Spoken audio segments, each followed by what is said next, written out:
Hello. Hey guys.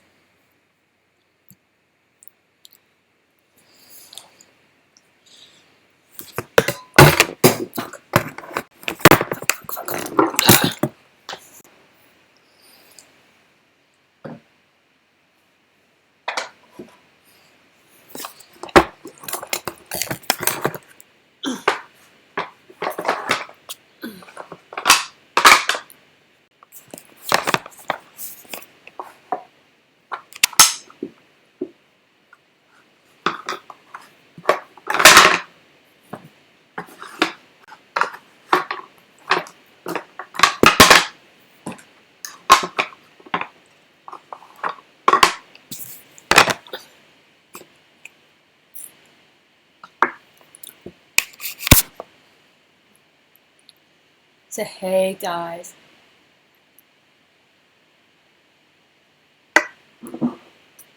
Um, let's see how you're hearing me. I'm trying my new speaker today.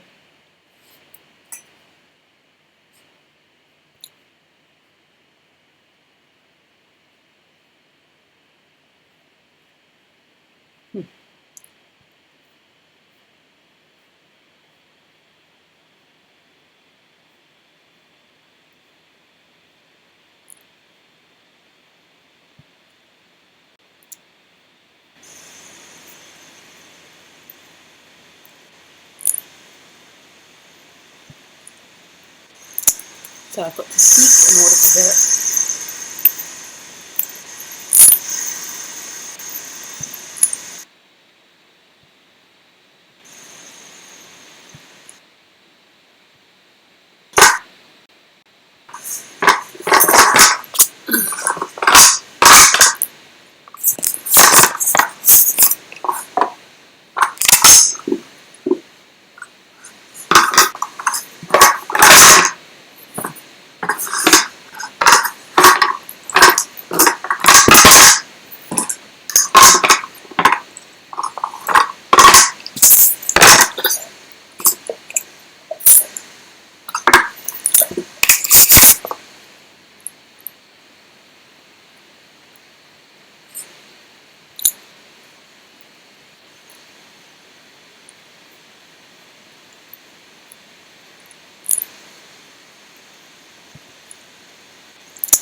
So I've got to speak in order to hear it.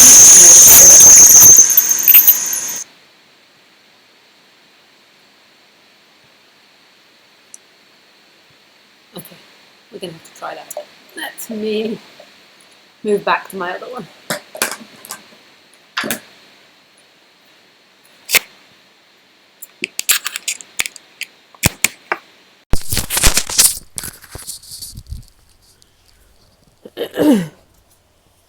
I'll have to try that another day.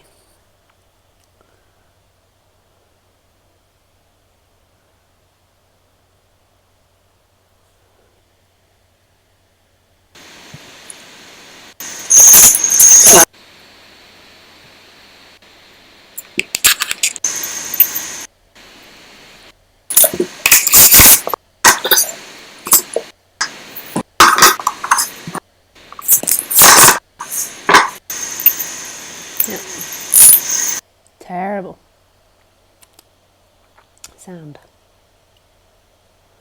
Okay.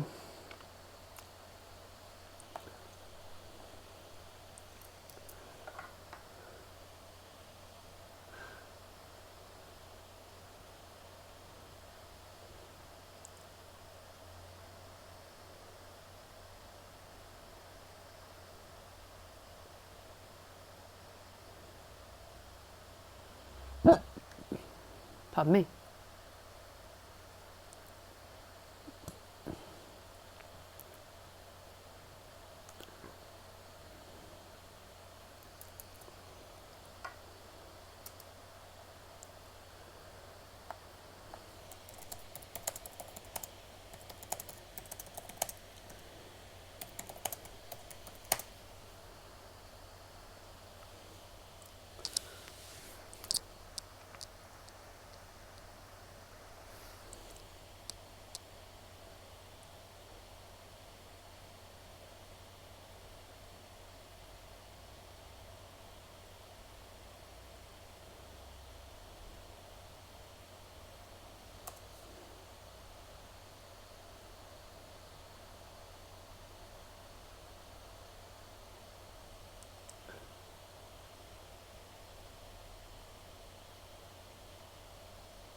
So hi guys, welcome to live stream. This is the first one before I go to India.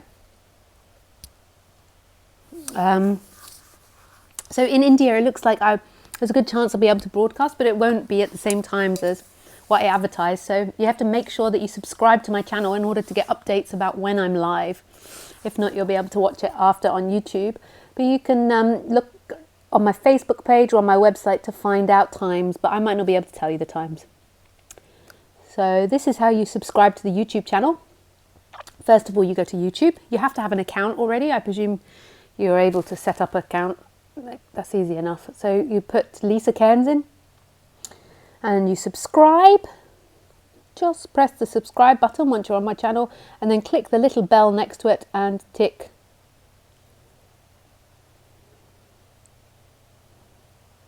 So you go to Lisa Cairns in YouTube.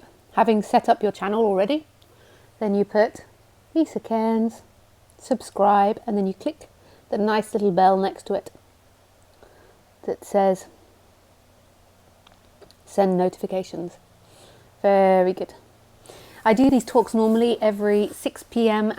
Wednesday and Sunday French time, but for the next month, for the whole of January, it's going to be different, so you're just going to have to keep looking at my website to find out what times it is. And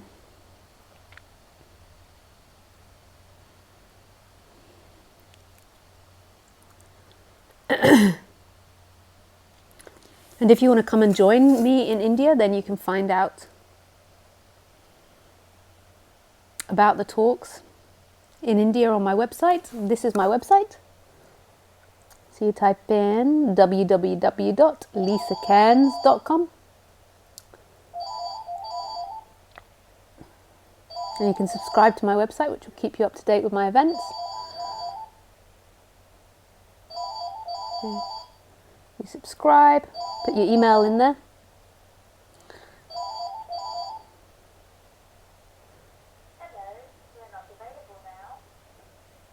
And then you can go to events and you'll find the event for India. And the up and coming events I have I have an event in Tiruvannamalai.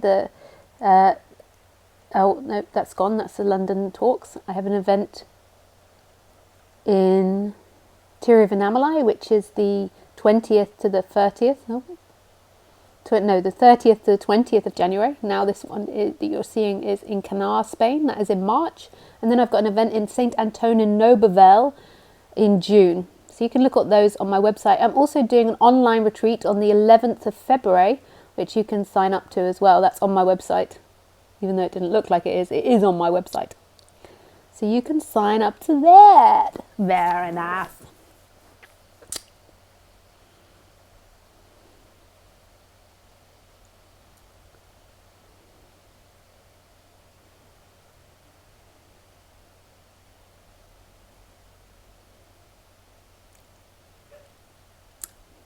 Poor Khaleesi is locked in the other room because she just rolled in a dead fish or something that was so disgusting, so we've had to have a shower. And she's not allowed in the lounge after her shower. She's not happy. Look. Woof!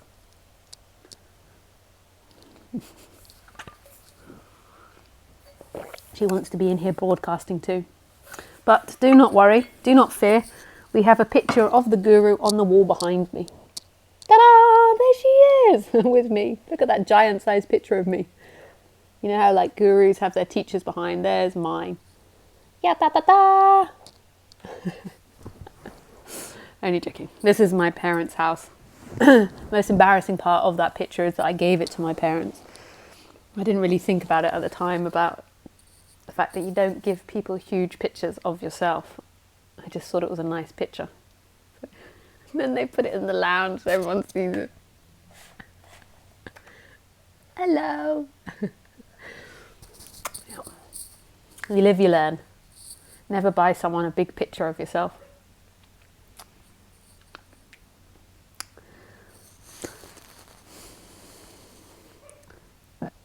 Come on, Easy, it's all right. Easy.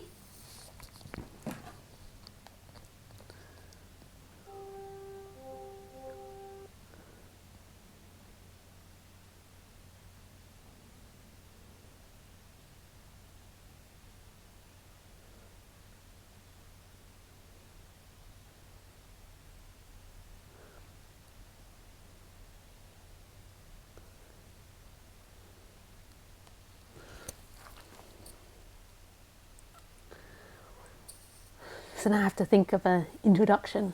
Okay, non-duality. It is not something that I normally think of.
When I was a child, I was always obsessed with the idea of goodness, of being good, and that you had to be good.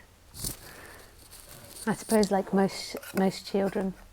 And not so much in terms of behaviour-wise, or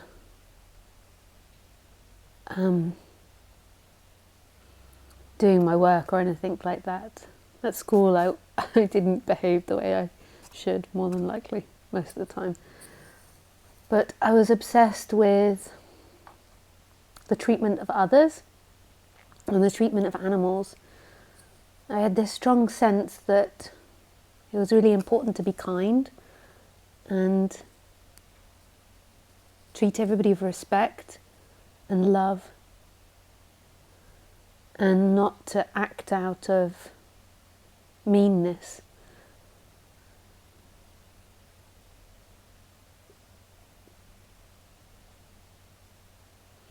And so that was the beginnings of my constructs, and it was really strong in me, like really strong. This idea of goodness and peace and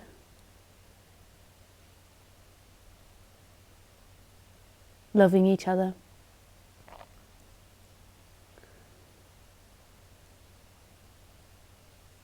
And I think I got it wrong and right. I think in one way it was a really beautiful aspiration and really spot on, because when you're acting not from a self, when there's just acting happening, when it's just coming, it feels like love, and you don't act out of meanness or nastiness. You might upset people because you don't act the way they want, but you're never doing anything to purposely hurt people. So I think I had a strong sense of that, a strong memory of acting out of that emptiness, and like love is that spontaneous action which isn't caught in a story of what someone's done to me and wanting to hurt them. So on one level, I think I was really right.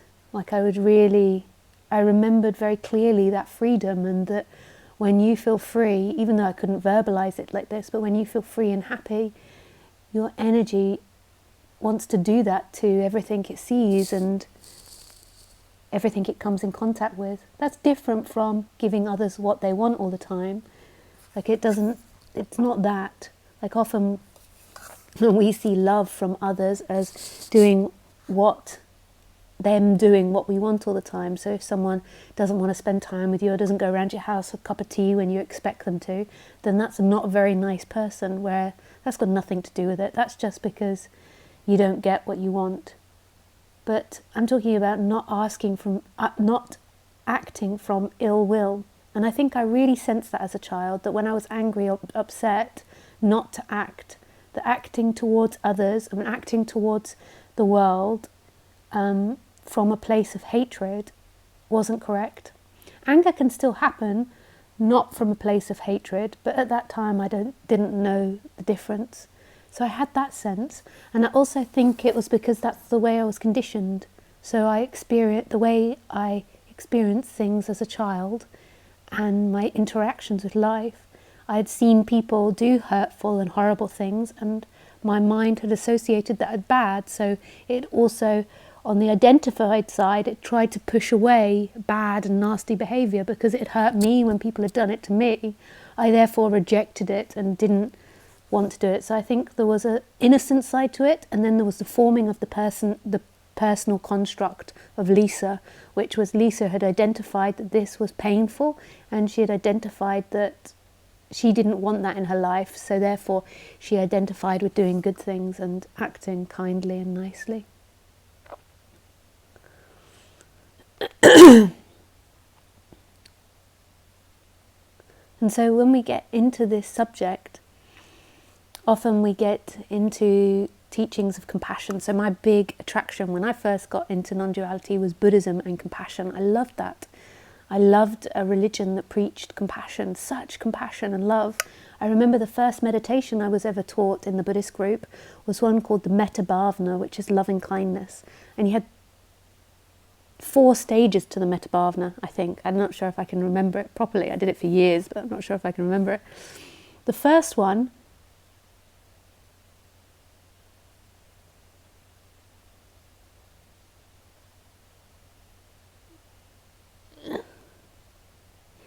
is that you imagine someone you really, really love.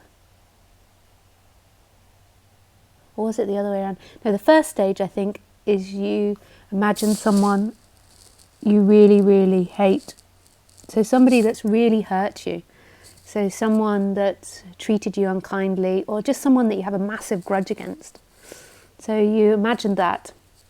And as you imagined them, oh no, it wasn't, it was love. So the first one was love, so someone you really, really loved. So you imagine someone you really loved, and someone that you'd give all your heart to. And as you breathed in, you wished them well. And you had a sentence, I'm not sure I can remember, I wish you well, I wish you kindness, I wish you love, I wish you peace. And then the second one was someone you were indifferent to, someone that you didn't have any feelings to. So maybe the shopkeeper that you bought your milk from, or someone you passed on the street every day. So someone you felt indifferent, no feeling. And again, you'd spend 5 minutes or 10 minutes, however long you meditated for, wishing them well, kindness, love, happiness, this kind of thing. And then the third one was someone you really hated or you had a grudge against, and you would wish them love, wish them kindness, and wish them everything positive. And then the fourth stage was that you brought them all together and you wished them all the same thing. And so when I first heard of this, I thought it was so beautiful and so wonderful, because I knew deep inside of me that this was really important.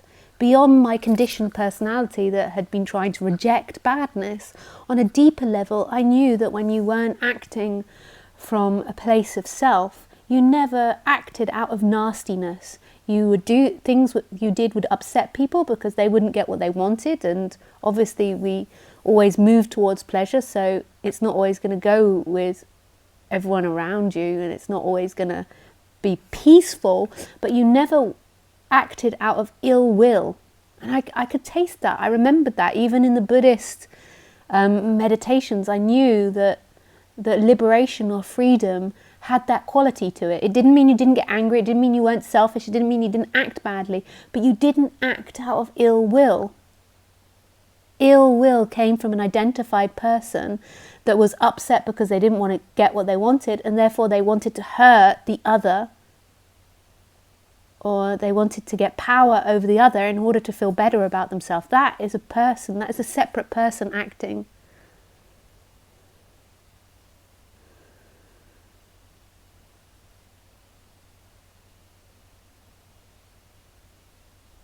And we all know this. We all know that when we're acting from ill will, it feels evil, it feels like the devil, it feels nasty, and we don't like it and we want to stop it. So we know that cannot be it, but we don't know how to get out of that. Somebody does something, like our partner doesn't do the washing up, and we feel like punishing them or whatever. They flirt with another woman or whatever. We feel like punishing them and hurting them because they've hurt us. And so when these feelings come up, like just exploring what's going on can be so profound, like finding the source of where these feelings and thoughts come from, because right at the bottom of them, the source where everything comes from is total freedom and love.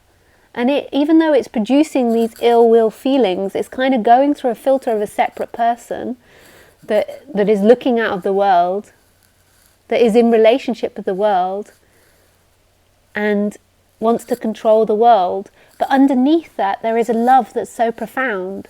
So you can just follow back where these feelings come from and see that at the source of it, it comes from nowhere, and who you truly are doesn't want anything, doesn't crave anything, doesn't reject anything, doesn't hate anything.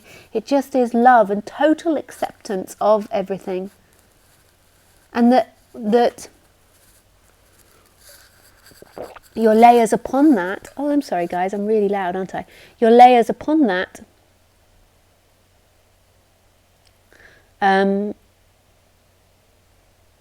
like you've got the personality construct that doesn't have to change, which it goes through, but then you've got the identification that it goes through.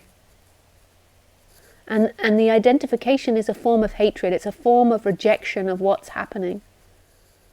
Hello, there we go. That's a bit better.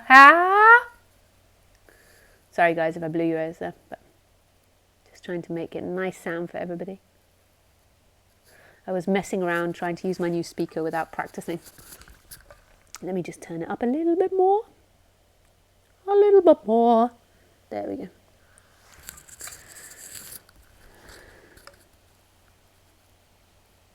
And so when there is this energetic movement back to who you truly are, that stillness, that presence, that amness that's experienced everything, then everything comes from love. Everything comes from that place of openness. And it's like everything, the body-mind is no longer going through this person that's trying to manipulate and have things for itself and find happiness in the world, in objects.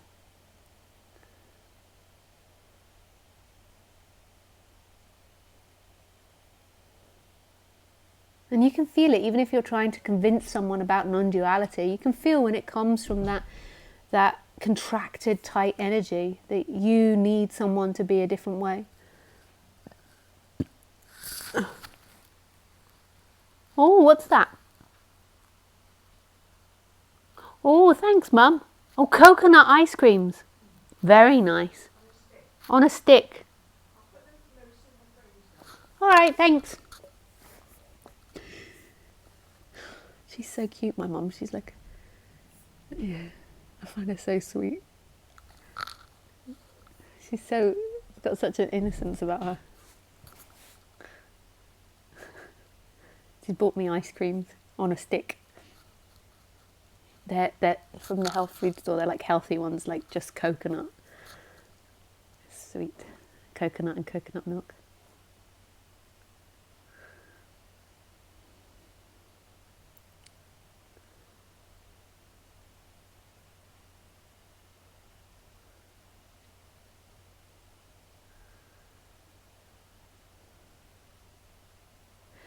So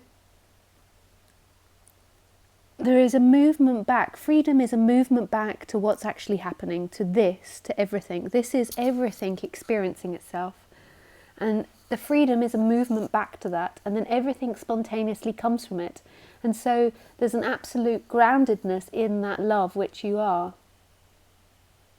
And then the person moves in that, but the person is no longer the experiencer that's a separate object in relationship with a separate world. And so you can sense that when I'm speaking sometimes of this intimate, radical aliveness that's not rejecting the sensations of the body, not rejecting, it's not a removed observer, it's everything observing itself. Like everything, the feelings, the touch. Like it's so intimate. So, you know, you touch a computer now and that is known instantly. It's not something separate, observing, knowing it. It's known instantly. And there is no location of the knower. There is only knowing everywhere. And I don't mean knowing intellectually. The intellect comes and goes. Thoughts, ideas come and go. I mean this radical presence that's absolutely alive. And you don't need to be intelligent to get this. You don't need to have read lots of books. It's a resonance with this presence.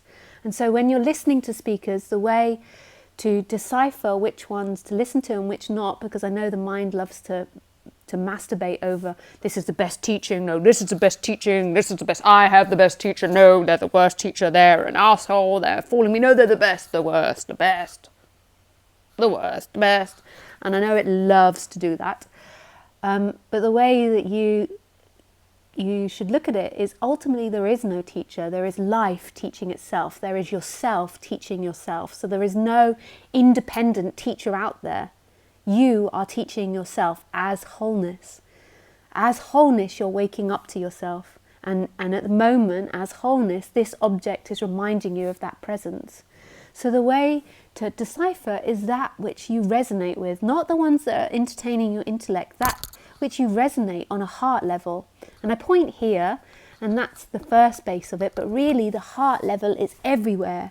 It's this sense of being, it's this amness, this knowing of itself, this radical presence. So everything, if you just let everything go now, that you think you know, that you have, that you want out of this, you just let everything go, even though ultimately it's not you letting it go, but we're like robots. I say that, and then maybe some of you will be like, blah, blah, blah, blah. That's not a prescription, that's a description of what can happen. And when you put it into awareness, then it can, or put it into consciousness, it can happen. So you just let everything go. And this is all there is. And this is where love is. You're so afraid of this. You think it's really naughty to dissolve into this, but it's so beautiful. You can let the whole of life go, because let me tell you, the most beautiful truth there is, it's all happening by itself. You don't need to control this.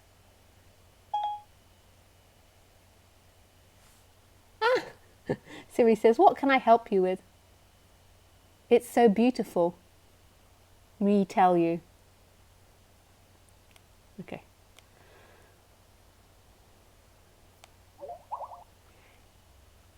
What is the most beautiful thing in the world, Siri? Let me think. Okay, I found this on the web for what is the most beautiful thing in the world.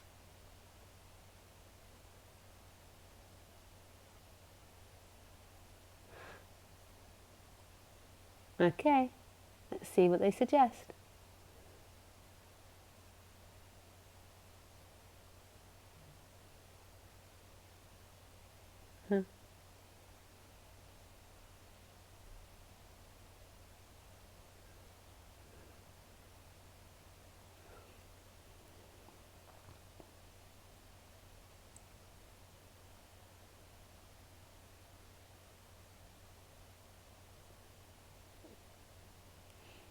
No, they didn't really suggest anything. Well, that went nowhere.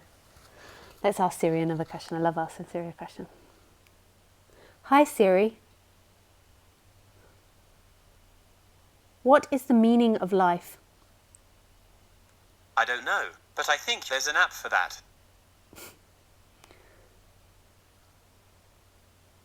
Hi, Siri. Where can I find God? In interesting question, Laurie. Does God exist? That's a topic for another day and another assistant.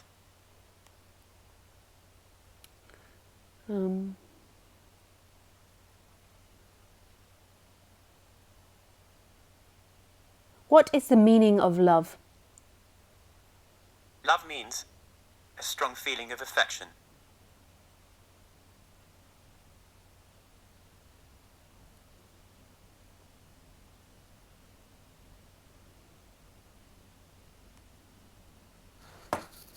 Well, it wasn't very exciting today. Sometimes he gives some great cracking answers.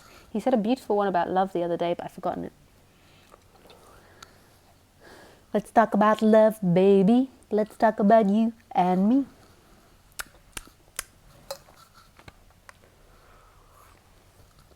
I'm gonna have to go pee-pee before the session even starts. This is the worst thing I can do, these sorts of things, for generating a larger audience. I've had friends that are into advertising and marketing, so I kind of know the advertising and marketing. And I know you guys think that spirituality is above this, but it's not. If you look at like all the different spiritual teachers and the way that they advertise themselves, they've all got they're all using advertising techniques, and it's so detailed you wouldn't believe it, from the clothes that you wear. So often I wear a sweater, like a hoodie. I love my hoodies, but this is not something that puts you on high esteem with people, to wear a hoodie. So this isn't a good thing to wear. They even analyze the colors to what people associate with the colors. It's just we're so trained like this from TV. It's not that they're bad in any way. I mean, I think it's brilliant that people use advertising for non-duality. The more it's advertised and the more it's spread, I'm totally in. I'm not against it at all. But a lot of people are so unconscious that that they're being persuaded by images. So this is another thing, like drinking tea is not a good thing for advertising. I don't really understand that one, but I've been told it just from research, because it makes me look sloppy and relaxed and not interested enough in the subject. But you don't even know that your brain's registering this, but you've been trained in our society for so many years.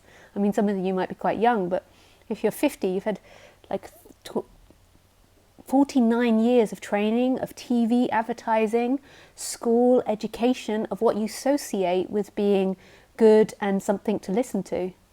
It's really like if I put Siri keeps getting activated. If I just put flowers and a picture next to me, this would make such a difference in people's minds. Not in everybody's, like some people can see through the advertising, but in a lot of people's minds this elevates and this makes something higher, and that's not a bad thing. That's just the way our society works. But as soon as you associate power, then you begin to give respect and you'll listen more to that person. But I can't be any different to what I am. So I've had people try to convince me to not drink tea and to sit properly and to not sit with my legs like this. I think last week I did it in my pajamas, which I eventually realised you could all see, so I gave up and I was like, oh, well, I'm in my pajamas. But I can't be anything else than what I am in every moment, and neither can anyone. And this is something what's so beautiful originally about the way that non-duality was spread in India, and it's such a shame that it was lost in the West, was that in India they did it by donation. And this is my thing that I would love to happen in the West, is that I would stop charging and people would, I don't charge for these sessions, but I charge for my retreats. But people would do it by donation, and they could be trusted to donate enough to cover the cost for everything. Because it's a shame to bring in the money factor to it in a way.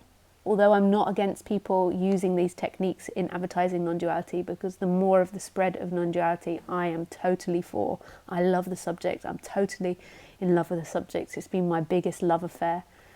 But that's part of the beauty in India. What they have in India is that in the society and in the culture, it's respected so much, religion and philosophy and these kind of subjects, that people naturally donate towards it and understand that benefit and the donation towards it.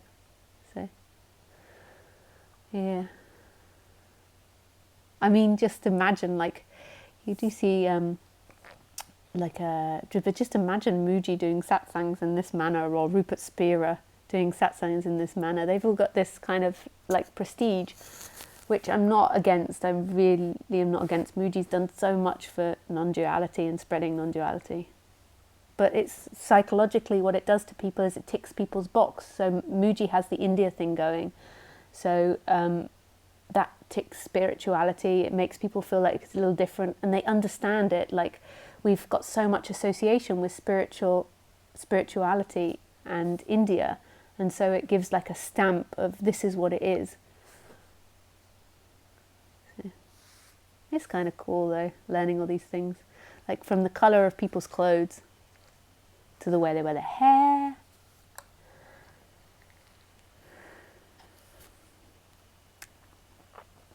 But don't think it doesn't happen in spirituality. It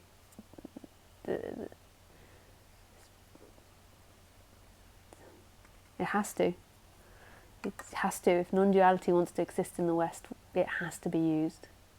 It's not against it. I mean, I'd much rather change society than think about teachers not using advertising and the way our society is structured.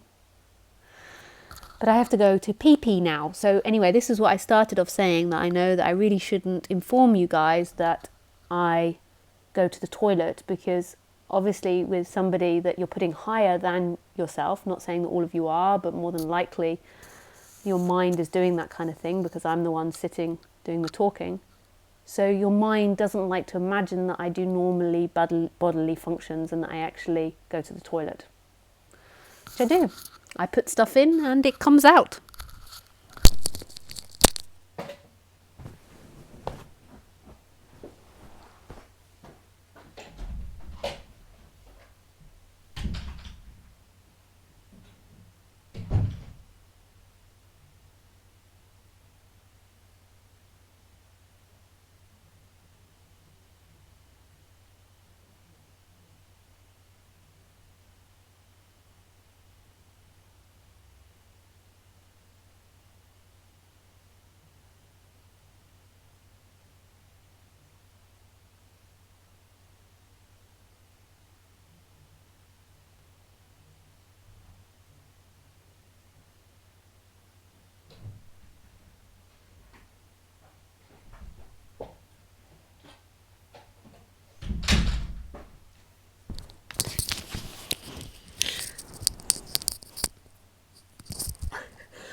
I was just sitting on the toilet and I was just imagining Muji going in the middle of the talk.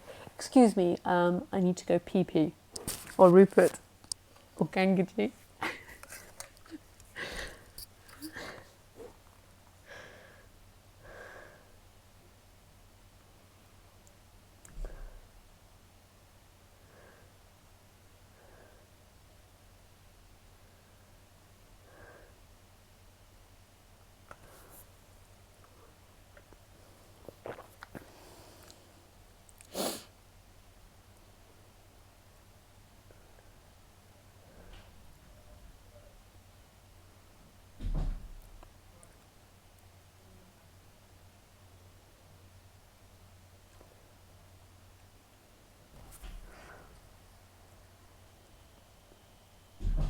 Okay, lots of people writing today.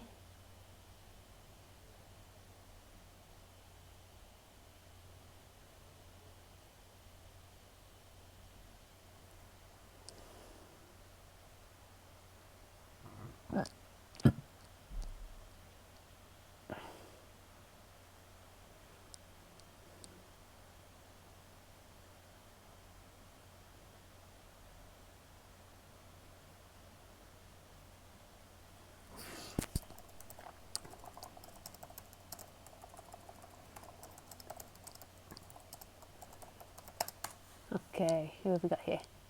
Git. Hey Git. Hi Lisa, when you point out non-duality, you mentioned there being a love side and another side to it. This does not resonate here yet. Can you revisit this? We can do it live on Skype if you wish, and you can patch me into the screen that all can see. Thanks, Git.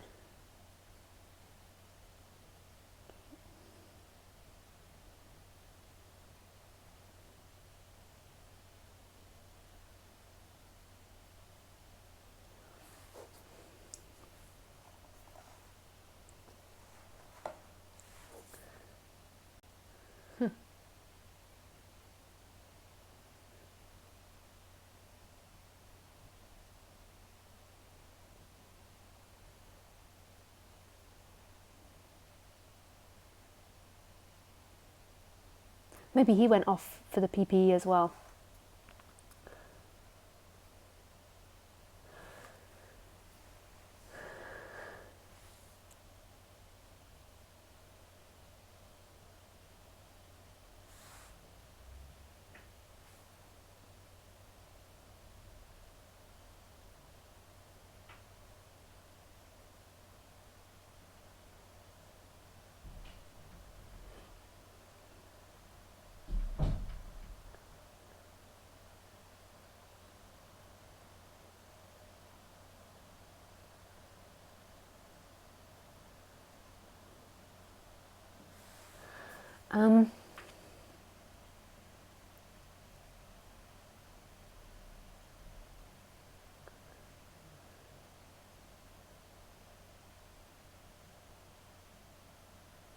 So I normally say that the front side is love, so the everything side is love, and that the no thing side is empty.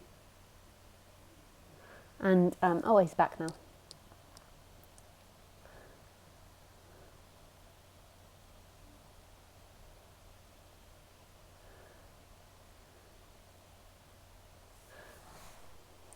Hey, Kit. Hi, Lisa. Hey. Can you see me okay? Yeah, I can see you well. Just a second. Let me do that. Nice. So everyone else can see you as well. I like your background. Something's doing. Hang on, some funny stuff here. I hear things twice. Oh yeah, you have to turn off the Ustream volume, the live stream volume. That is normally only in my headset. Yeah.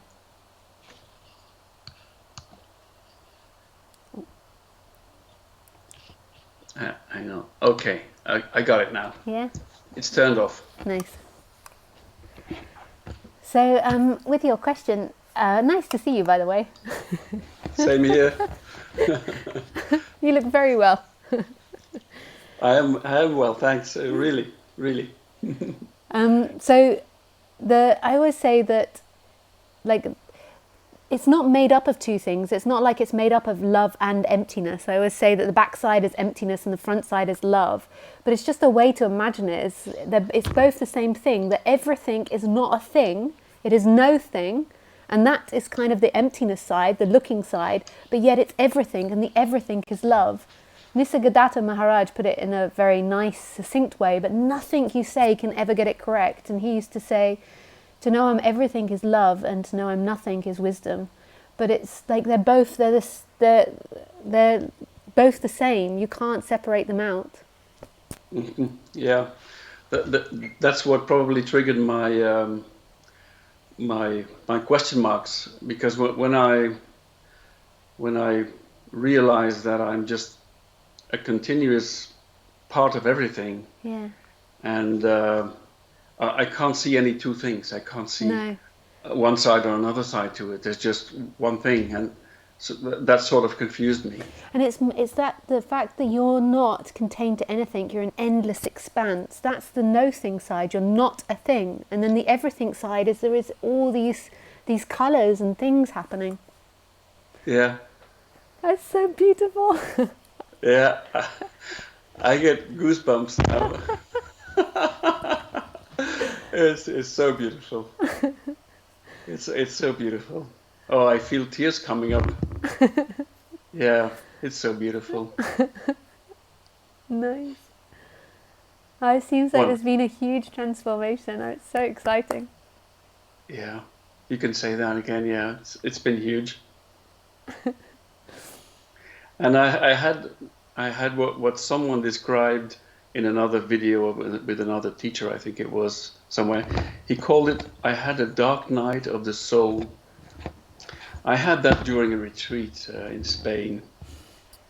I had a dreadful night where I was shivering and shaking and sobbing, but I just didn't, for the first time ever, I didn't push away the fear. Yeah.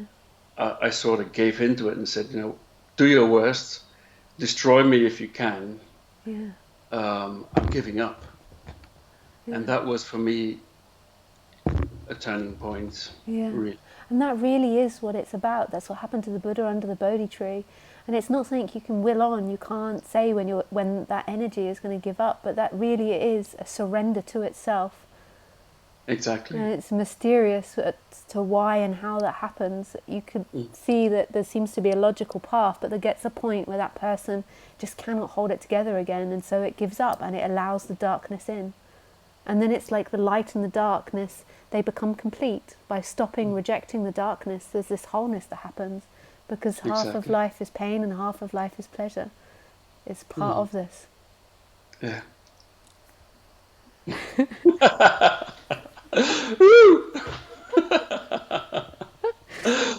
Oh, please don't change.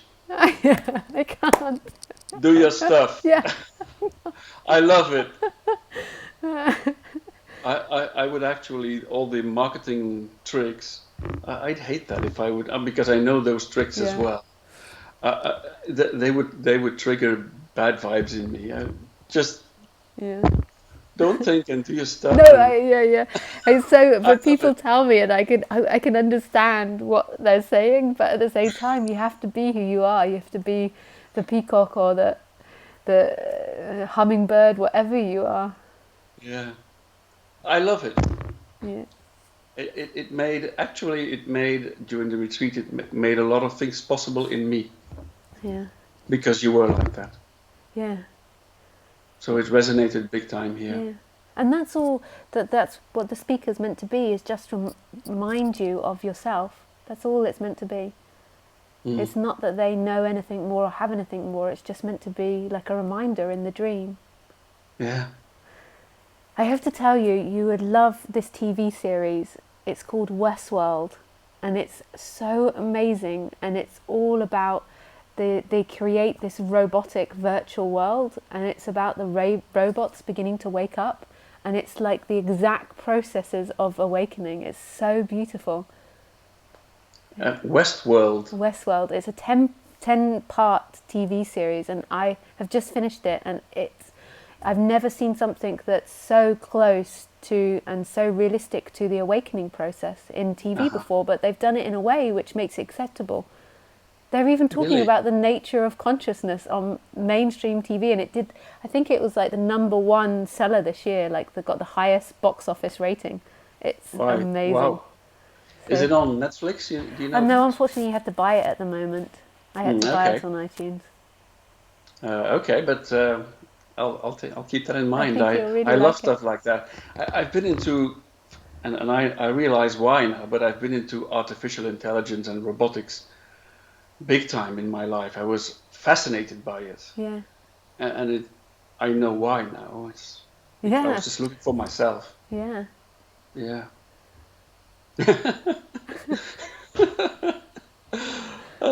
It feels great. It feels like I'm dancing with you. Yeah, nice. Yeah. Oh, lovely to see you, Geert. I keep getting your messages and I really enjoy seeing them. Even if I don't reply to all of them, I really enjoy seeing it. Okay.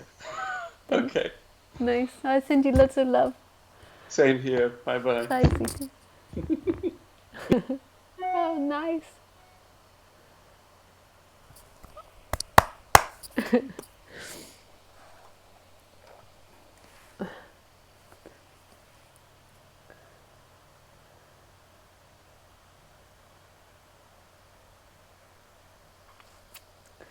Dee! Yes, Dee! And thanks, Geert, for being willing to show yourself to everybody. People love it, being able to see the other person's face.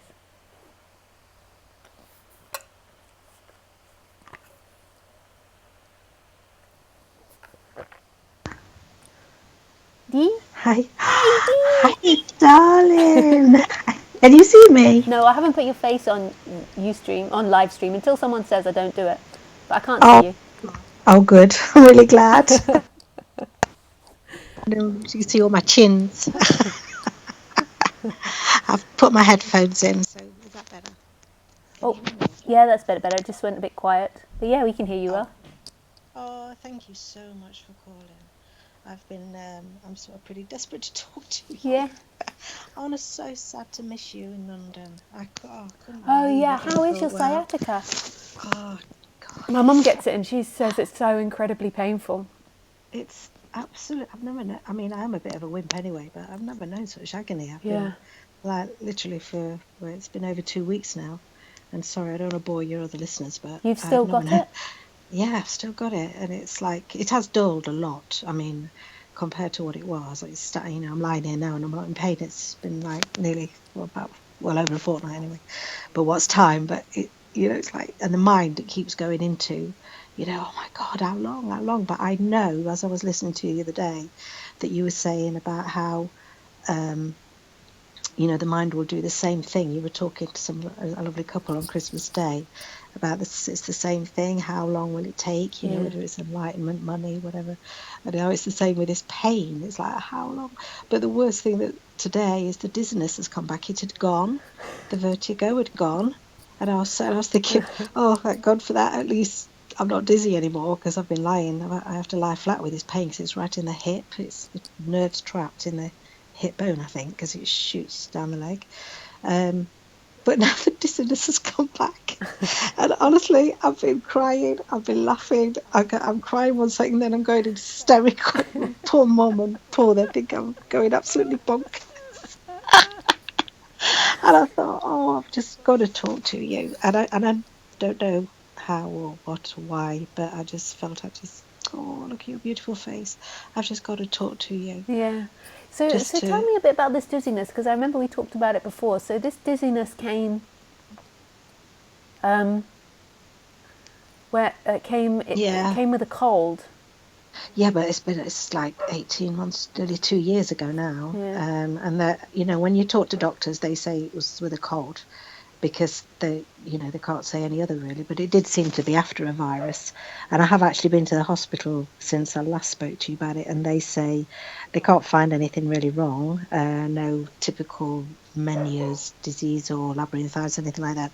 But I have got to go to the balance clinic. They think a virus might have affected the balance nerve in my inner ear, and so that's what they're sort of looking at. But I don't know. I've just got How bad is the dizziness? well, today it's been very bad. Like to the point of sickness? Yeah, feeling really nauseous. But it had gone about this last month. Yeah. I felt so clear, and I really. But it's like you often say, you say, "Oh, it's gone, it's gone." People are asking me about it. Oh, it's gone, and then life just hits you with it again. It's It's like interesting obviously it that hasn't. it went and came I back. know. But I mean, I have coped with this for so long now. Yeah. It has been as you know, everything's gone in my world at the moment. Jobs given up, everything at the moment. No sort of work. I can't even work, through it all. But, but I just keep thinking, well, okay, if this is the price I have to pay, okay. And it's like the chap before you were saying, I've surrendered so many freaking times, and you sort of think, how many times do you have to surrender? Okay, but then when you're rolling around in pain, You need to watch this TV show I Westworld as know, well, because I do. she I don't want to give away the ending, but when you find out how Okay. many years that she's been stuck in a loop, you're like, Oh, it's really? really like we don't give ourselves credit as to what's happening here.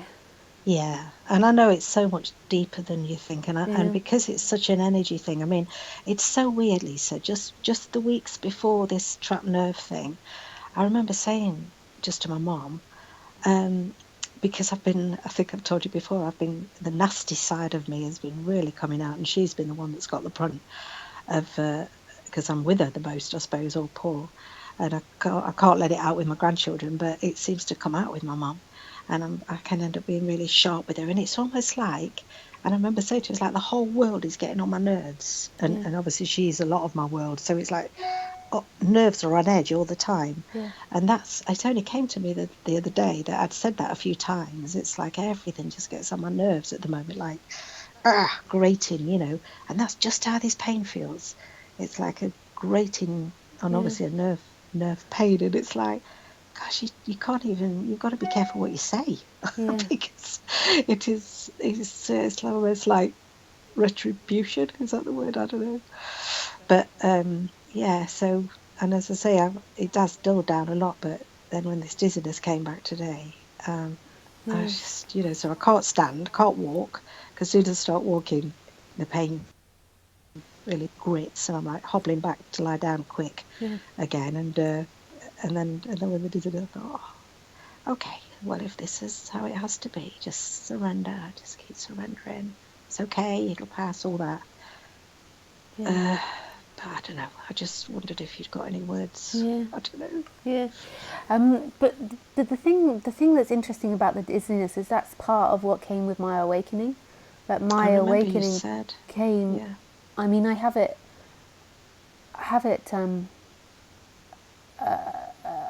a lot. I mean, I've had really bad vertigo in my life. When I was on retreat in the summer, right. I got some kind of sinus infection or something happened, but it made it really bad. And I remember one day I was on the toilet and I blew my nose and it made my ears pop and I fell off the toilet. Oh, Couldn't even get. oh bless. It was so no. Unless you've ever experienced Oh really severe no. vertigo, you don't understand what it's like. And then I Yeah. couldn't work No. out how to get up. Like I was just laid there and I was like, Which way's up? yeah. And then it Yeah, was that's like how it makes you feel. I was just about to give a talk, so then I sort of had to crawl up the stairs to find the Oh talk gosh, room to yeah. get Oh to my seat. gosh. And Did it last? it lasted the whole retreat actually. It got. Did it? I think it got a bit better. I think it got worse and then it got better. But Right. but people often don't know what vertigo really is. But I have No. it. I mean, in my life, like I'm often assessing situations to, is this going to make me too dizzy? Yeah. And it Yeah, happened. exactly. It Yeah. happened when I had that awakening in Bali. I'd Right. already always had it my whole life, but it's like it totally ungrounded my sense of where my Yeah. position was, and Right. it's something that's been going on for years now, and Yeah. it seems to be working its way out. It doesn't seem to be getting better. Right. It seems that, like in a way, yeah. Because I feel like what happened was I always had a center, and then that center broke, and then it's like for the last 6 or 7 years, however long it's been, the energy can never find a center again. And so Yeah. in all new situations, and if things are moving really quickly around me, I just can't get grounded as such. Like I can't find, so movement is confusing a little bit for me. I remember in Bali, after it happened, you know, the first time I went to cross a road, I was stood there for so long. Eventually a security guard from one of the hotels came and helped me because I couldn't work out the distance. And when you really know vertigo, you understand what that's Yeah. like. Oh God, yeah. I couldn't get Yeah, distance, absolutely. and I just looked at it, and I think that everybody has different side effects to this. But I Yeah. reckon that this is most probably also encouraged by your awakening. There is most probably something wrong with your ears. Like I was prone to Yeah. vertigo throughout my life, but but the awakening has all these different effects, and it's most probably exacerbating it as well. Because the more Yeah. you let go of ideas, and the more that you let go of what you are and what you believe in, then the bigger Yeah. you become. Yeah. The bigger and bigger Yeah. you become, and so therefore your sense of gravity changes as well, because Yeah. you energetically are expanding outwards the more and more you go into this subject. Even though what also happens as you expand outwards is when your suffering comes, it's worse because the suffering is trying to bring you back in again Yeah. and pull That's you what back it's felt in. like. The And pain has felt so concentrated. yeah, In the contraction has felt so strong, and that's why I've been trying to let it go. It, obviously, who's going to let it go? But I have that sense of, like yeah, you always say now, just have the sense of it. yeah, But when it's so acute and yeah, so strong, that pain, and I know, and you see, I know my mind's trying to grasp onto any little thing that you experience, which, but it is just helpful to yeah, just sort of know that there was something like this that happened, there yeah, in the story, if you know what I mean. yeah, But I was thinking, I don't know, I've never, I've never experienced pain like that. And so in some ways I'm grateful because it's really humbled me. yeah, I mean, like, I can't tell you. I mean, before, yeah, I've had headaches and pain. I had yeah, shingles once, which is a nerve pain, and obviously I've had 2 children, blah, blah, yeah, blah. But pain like this that you just can't get away from and can't sleep because of, and that no yeah, painkillers touch. yeah, It's made me so compassionate to Yeah. To people pain. every single Yeah. person, that would have gone Yeah. through anything like this. I know my So, mum gets it, and she can't take pain medication because she has stomach problems. oh, And crikey, she's yeah, it is. It's agony, and it's so hard. what have you done to try and relieve it? Have you been to any therapies? Yeah, I've been chiropractor 2, 3 times now, and what I've had acupuncture, which did help a little bit in the way. So I'm hoping to go back for some more of that. What else? I mean, hot water bottle, to be honest, that's about the best thing. And just sort of keep resting it. Paul's bought me this, bless him, this inverter, that tips you upside down, that releases obviously all the joints and everything. But I can't go on it because, It's too much pain. the worst thing, well, yes, to start with, but now this vertigo's come back. I Oh mean, yeah. I can't, it's really hard even getting up from laying, and mine getting up from upside down. I just can't even stand the thought of it at the moment. So that's just in the front room, or just going to gather dust, I think. Yeah. But yeah, so I've been sort of trying, and I just keep taking I keep taking a sleeping pill every night just to get some sleep, which I know is not good. And this is so funny because I was always, natural therapist, always completely, not exactly against, but would prefer not to take paracetamol, ibuprofen, sleep, anything. I take them all now. I'm taking everything. I'm taking everything just to be able to sleep at Yeah. night. It's like, yeah, Paul has to hide the packet from me because I just want to. It's just like, give me them pills. But yeah, I mean, sorry, guys and girls who are That's okay. listening. So what do you feel now? What's going on in your body? You've got the pain in your. So where does the pain go? Down your leg and up your It back? goes down my leg. Just Yeah, it. it's no, not up the back. It's just down the Yeah. leg. And I know obviously it's energetic. I mean, everything's energy. Yeah. I know And it's enough all about this. related It's ultimately. all related, and it's just I've been trying to go like into it, but that was just too painful to go into. I just couldn't do it. It was just too much of a wimp. And I know I could feel my body trying to claw out of it, almost like. In fact, it was the last time I went to Tony's.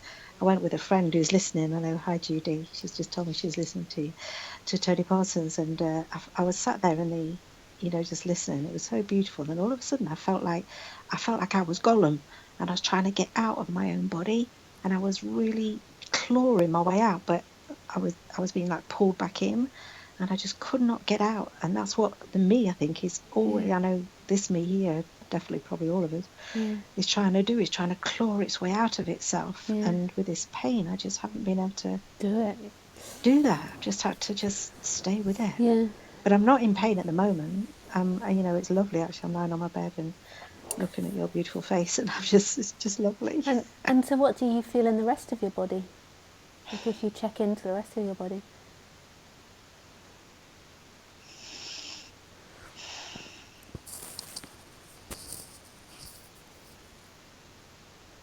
To be honest, I feel really content.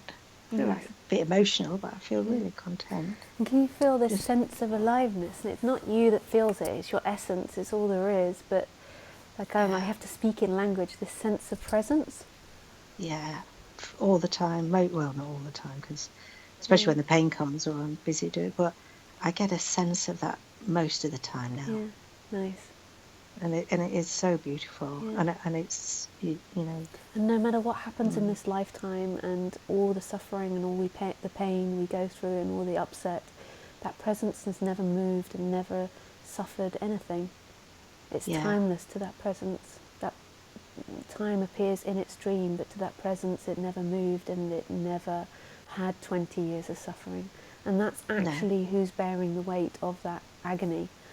But it's just that it goes yeah, through that person that interprets it, which is a huge thing. That feels very personal when it comes. yeah, And so when you have those yeah, moments, just letting that come forward, even in and out, and don't in and out of the agony and then the presence, and don't even judge it of when you're going to get there or how long it's going to take or how many more times do you have to surrender. Just tasting it when you can.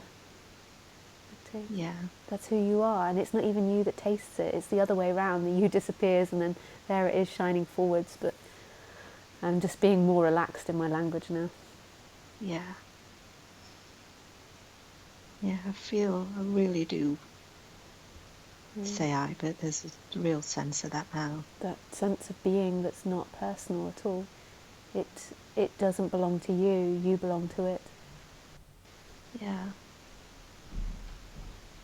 And it is that, even like when I wake up in the morning and there's no pain at all, and then all of a sudden, like, the mind comes in and says, "Oh, there's no pain," and then the pain comes. It's so funny. I mean, and I have to laugh about it because I cry, but it's been a real grounding.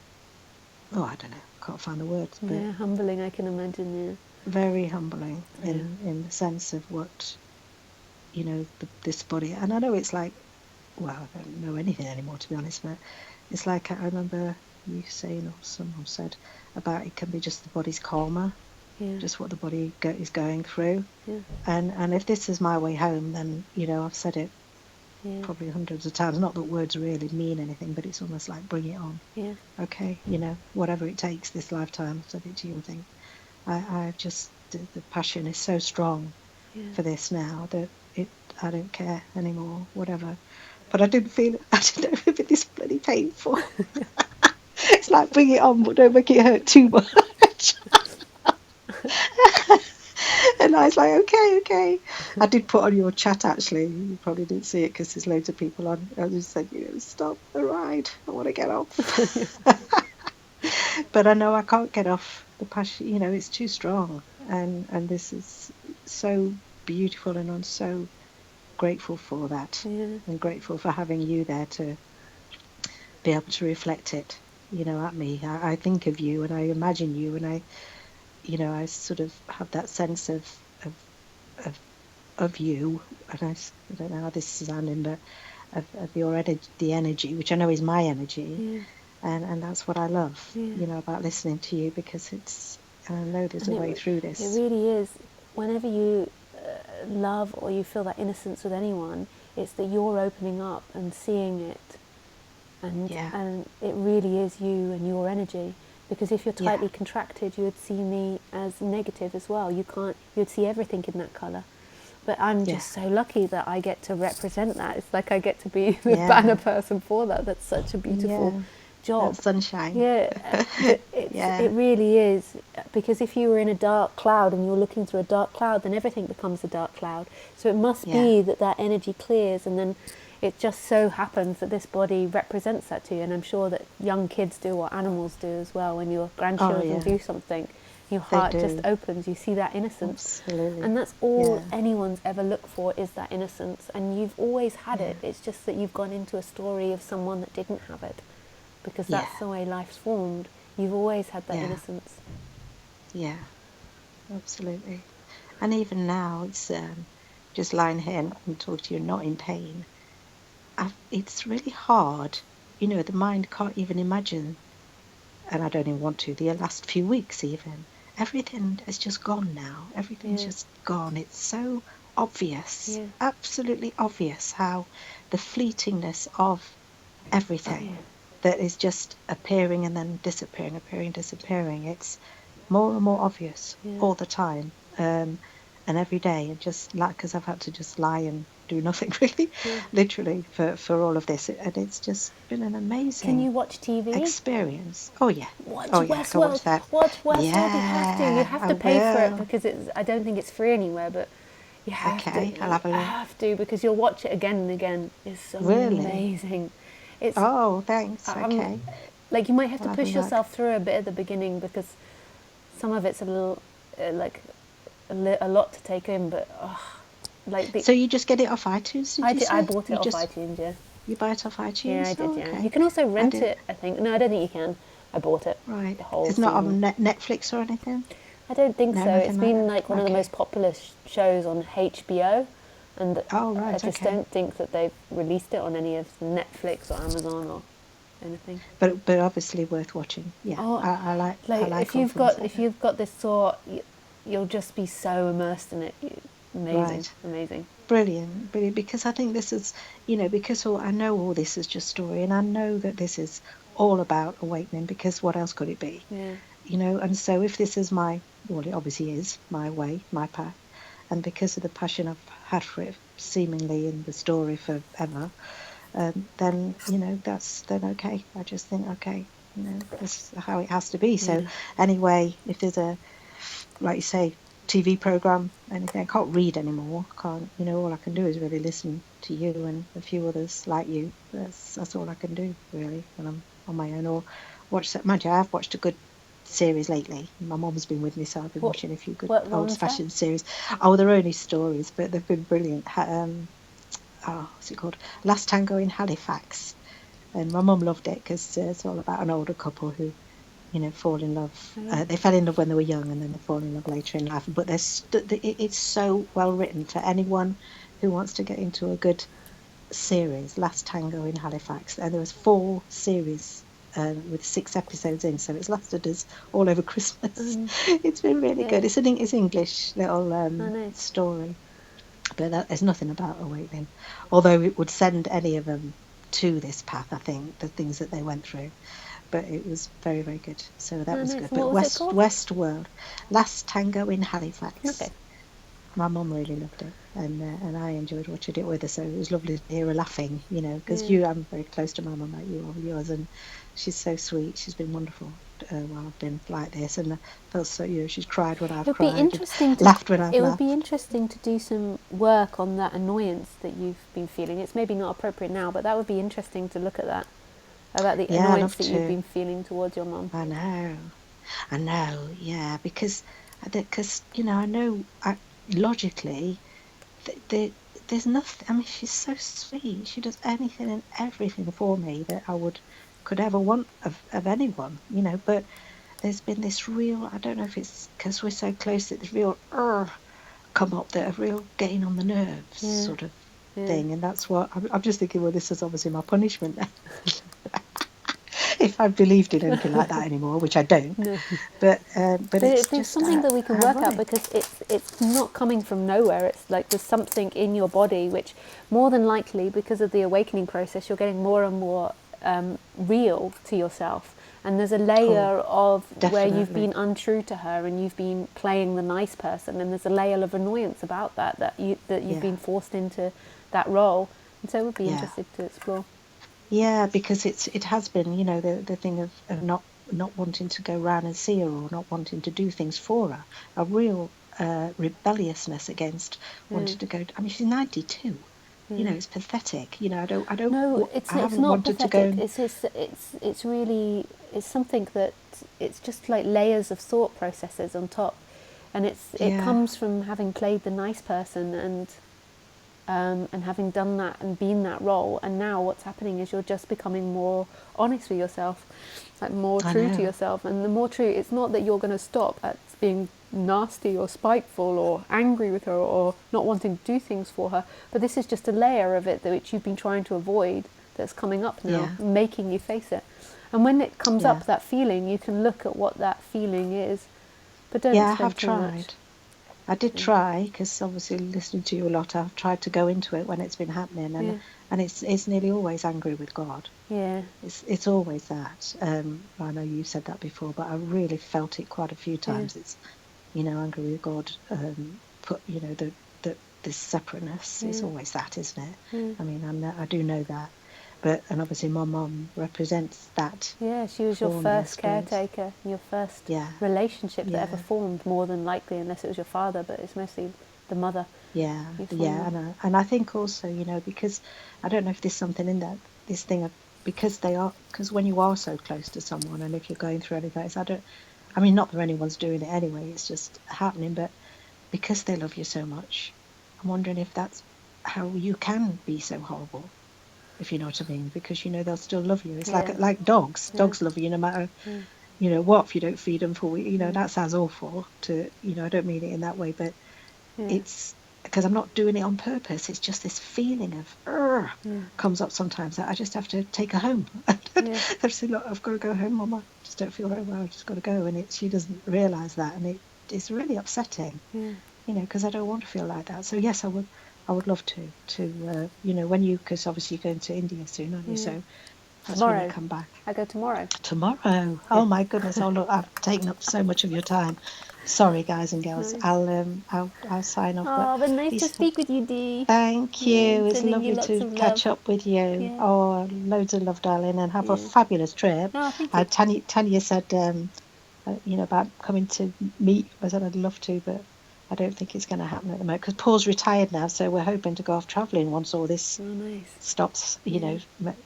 Once we get to feel better. Yeah. So, but hopefully I'll catch up with you on one of your retreats this year. Okay, Dee. But yeah, let me know when you're back, and we'll see if we can arrange a Skype call if Yeah. that's all right. Yeah. Oh, I love you Love loads. you, Dee. Thank you. All right. Bye, everyone. Bye. Thanks. Bye. Bye.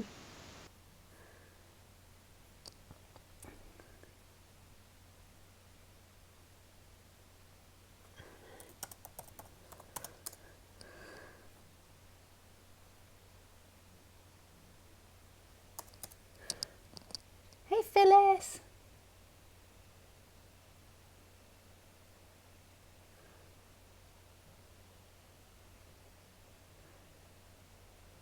Hi, Renate. Hi, Nicolas.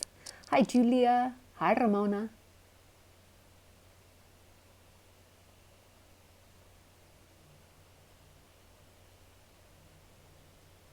Hey, Keith.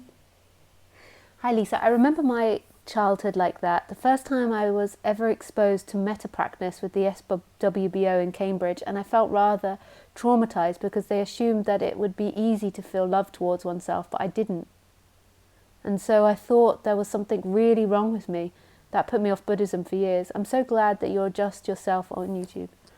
Yeah, I can't remember. Did you have to feel love towards yourself as well? I forget. I loved it because of my whole call me if you have time. Matisse. Okay, Matisse. Oh, Keith is now calling.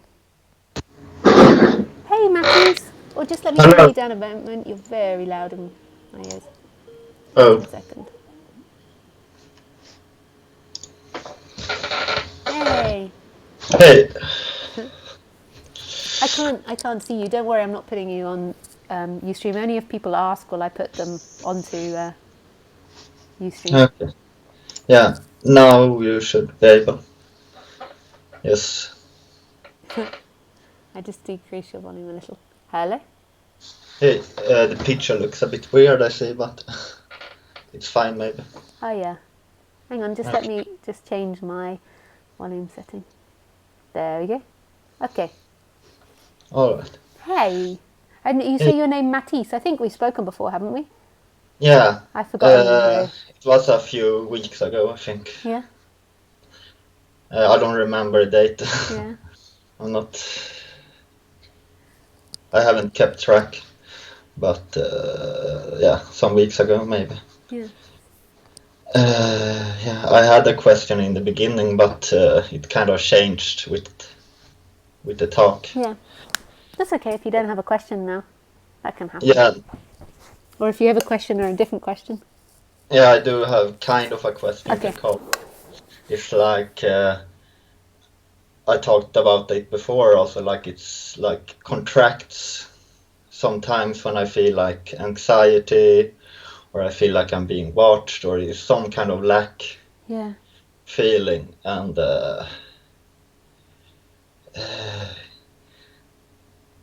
I'm really unsure how to deal with it then when it Yeah. really gets intense. Yeah. So, what type of feelings do you have? You don't when you feel self conscious when you're around people or when people are looking at Mm. you. Yeah, that's one of them. Yeah. And what sensations does it create in the body? What Uh, happens in your body when that happens? I think like anxiety in the body. Uh, sometimes I feel also like kind of a burning sensation in the solar plexus. Yeah. I don't know if that's related to that, Yeah. but that's something also I Yeah. kind of feel and makes me contract. And do you feel comfortable if we explore it? Like if we explore this subject in front of people, they can only hear you, they can't see you, and they don't know your name. Yeah, sure. And we can explore this, but just to also be aware that I'm not a trained therapist. This is all from my own realization and my own like exploration into life. So it's like we're just exploring, just simply Yeah. exploring. Yeah, it's fine. So if you just shut your eyes. So what is the worst thing that can happen to you if somebody looks at you? What is your mind? Because your mind is obviously going into like fear, flight, and fear. So what's the worst thing that you can imagine? I think it's and it's coming up in other times also. Like I think it's like sided with attachment and like fear of reaction to like Fear of what? Sorry. not being reaction, like not being liked, All and right. like maybe also attachment, being afraid of disappointing people. Yeah. Yeah. And so when you think about that now, how does that make your body feel?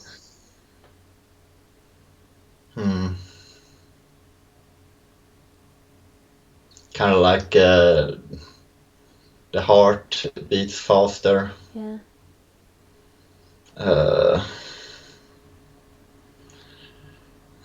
Some contraction, like tension and discomfort. Yeah. Yeah. So just allow that to be present for a moment. So no rejection of it, just allowing that to stay. Yeah.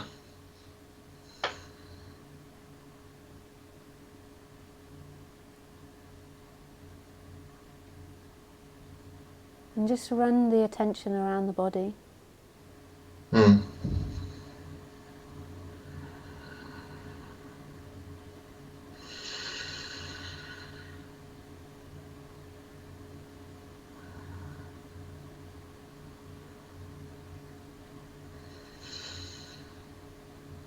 Yeah, it feels kind of like I want to hide when Yeah. I confront it. Yeah.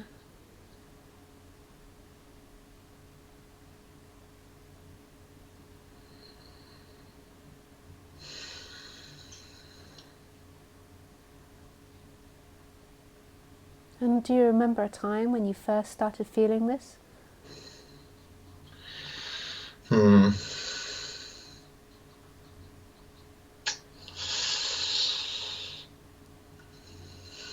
I think it was when I got a bit older, when I felt like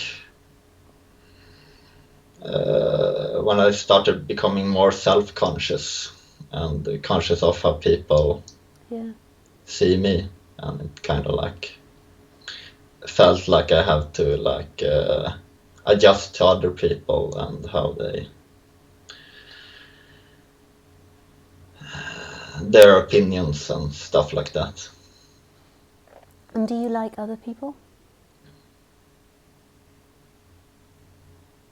Yeah, I don't know how in what way you could describe it, but many times like it feels like I want to please other people. I want them to like me. So you want them to like you, but do you like them? Yeah. So your mind thinks positive thoughts about other people?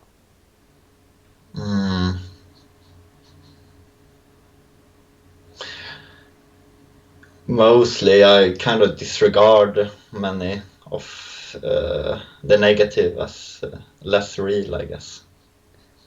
I didn't understand what that means. You disregard what? Sorry? I disregard like negative thoughts about people as less real than the positive ones. Right. Yeah. So can you think of someone that you know quite well, and just anyone that comes into your head? Just pick one person that you know quite well. Okay. And just let them sit in your imagination for a moment. Yes. And what do you do you have lots of positive judgments about them? Yeah. And do you have lots of negative judgments about them? No, not really. Are you sure? Hmm.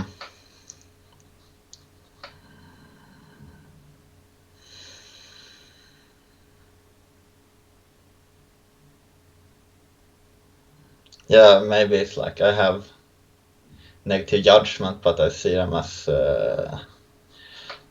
less real. Right. And do you associate them as lower or higher than you?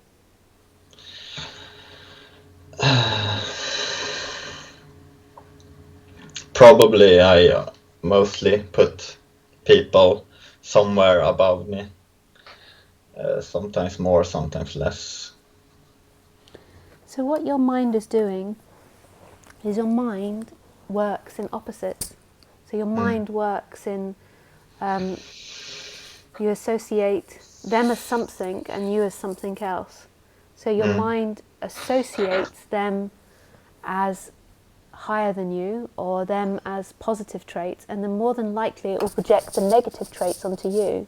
And actually everything that you see about them, everything you think and see about them is only a projection of your own mind and doesn't speak at all about them. And everything that you see about yourself is only a projection of your own mind, and none of it's true either. So you actually never ever see someone. You see your mind's projection of someone. You never actually see the form the way it is. You see your mind's interpretation of that form. And so what your mind's doing is your mind is associating you as lower or negative. But actually, in a bizarre way, everything you think and feel about yourself, you'll also be projecting onto them. So you're kind of oscillating between roles. So when you see them as one of their negative aspects, you'll see yourself in a positive aspect. And you're sort of playing this game of scales. Those people.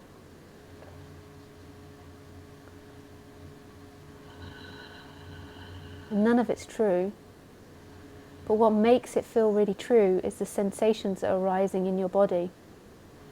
If you had the sensations that you were better than them and higher than them, the sensations would be more pleasurable. But that's not the right thing to do. That's what positive thinking says is to do. The true freedom is the freedom from all cages of self. But if you had more positive, but you're associating with yourself a lot of negativity and a lot of positivity externally.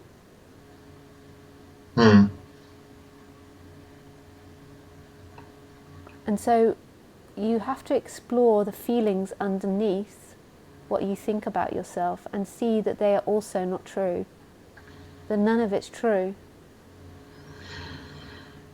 There's a part of you that believes these stories about yourself. Believes that you're wrong, that you're not good enough, that there's something bad about you. And you believe that when that person sees you, they will see that as well.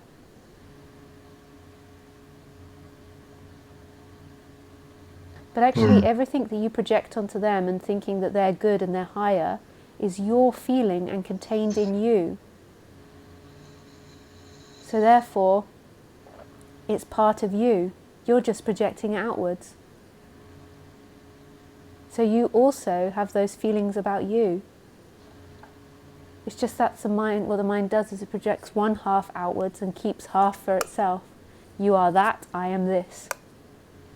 But they're your feelings. And when I say yours, I'm talking about the instrument. I'm talking about the robot. That's like, 'cause everything that the robot sees, so everything you see, is a projection of that robot's brain.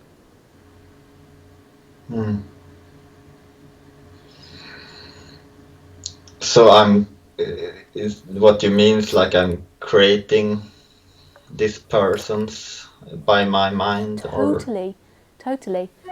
Just like everything, it's not your mind. Who you are is that beingness that's beyond the mind. like ultimately, but we can say the word yours. But it's like what beingness is doing is it's using that robot to look at a world, but that robot creates that instrument. I don't mean to sound so bleak saying robot. That instrument projects the whole world.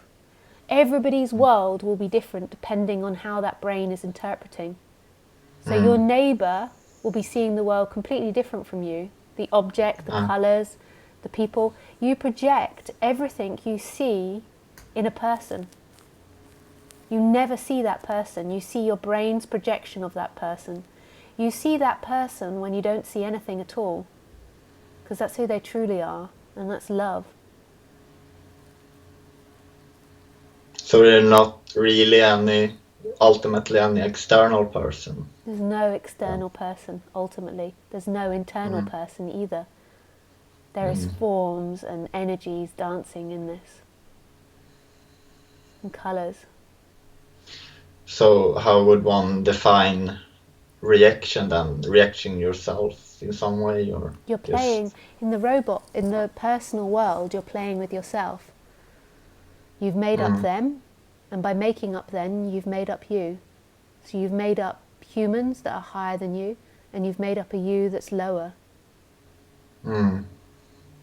So you've positioned yourself as lower than other people, but you will also position yourself higher than other people.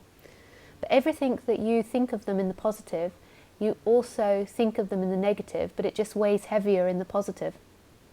Yeah, I've been doing also less like seeing people as higher than me because of many meditations and all that. Yeah. Because my judgments have kind of Got less. disappeared. Yeah. Got less in. But remember to be honest with yourself. Like, don't try to you've got to there is a reconditioning that happens, but also keep being honest as there is anything. Because when I said, do you think anything negative about them, your face when you'd been answering questions had been non-responsive. You were just like yes, no. But then when I said, do you have negative thoughts about them, your response was this: no. Oh. No, you can't see it because That's- you're not being yeah. recorded, so you can't. No one else can see it. But I opened my eyes at certain questions because I wanted to see your facial response. So make sure that you're being honest with yourself, and make sure you drop to the deepest level possible. Because the way that you really let go of judgments is by not lying about your judgments, and that's how they begin to dissolve, not by trying to teach yourself new judgments. So, but this is something you can do in your meditations, is bring someone to mind and just have an exploration and see what's there. What's the best way to explore emotion? Because I have been doing that, but I always like find it not getting that precise as I would like to. Yeah. Sometimes. Well, the best way to explore is, there's no easy way to it. I mean, my way to exploring emotions is on the idea. Have you heard of chakras before? Yeah. So go into those chakra areas and see what you're feeling in those chakra areas, and you can use your daily problems, so something your mind's obsessing about or upset about, and you can bring that to mind, and you can have a look to see where that's activated in your body, and then rest attention there in that contracted area in the body.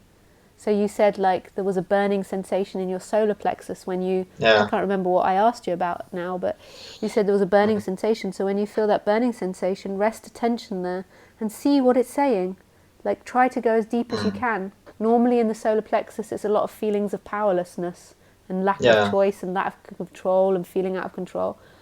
Yeah. And then you've got the lower stomach, it tends to be fear. In the heart area it tends to be a sense of lack of love, of abandonment, of rejection. In the throat area it's often that you can't express, there's anger. Yes, yeah. And in the third, in eyes, you often feel this contraction of overthinking. So rather than following your intuition, you're following your thoughts, which you have been taught. So there's this contracted overthinking area. And here often is just dead to people. It's just totally cut off. But this is an area of such light and love and like letting out. It's like where all the energy, like the energy circles in the body and it comes out of the head. Like the energy circles, and it's such a place of expansion and love and openness. Is it like also a higher guidance? I heard like maybe something. I'm not into the higher guidance thing. I'm into the like what I'm talking about in the moment is on the bodily level, but the way that I see the higher guidance is coming back to who you truly are, which is presence. And presence is actually creating everything, but it's not something higher and it's not something out of this moment. It's right here. It's that which looks out of your eyes, and it's that sense of being alive. And if I wouldn't call that higher guidance because it's not removed for yourself, but the reason that you don't feel like yourself and the reason that you are looking for it in the outside, in something higher, in something better, is because on top of your true nature is this illusory person that thinks and feels and is looking in a dualistic world, in a dreamt separate world for freedom. Whereas your freedom is your essence. It's right here. The freedom isn't in time, the freedom isn't in a thing, it's in yourself, which is that sense of being that's always been there. When you were 1 years old, there was that sense of awakeness, there was that knowing of this. When you were 2, 3, 4, 5, when you were hurt, happy, there was always a knowing of the situation, so a consciousness of it, and a sense of being alive. That's the higher guidance, but it's not outside of what's happening. It's beautiful. It's total love. And it's not separate. Your true self isn't separate from anything. There is no inside or outside world. The inside and outside world belong in the thoughts and in the mind of the person. But you're something beyond the person, and it's found in what's happening. Yeah, I think that's one thing for me too. Also, like surrendering to the flow. Sometimes I contract when I try to do that also. Yeah.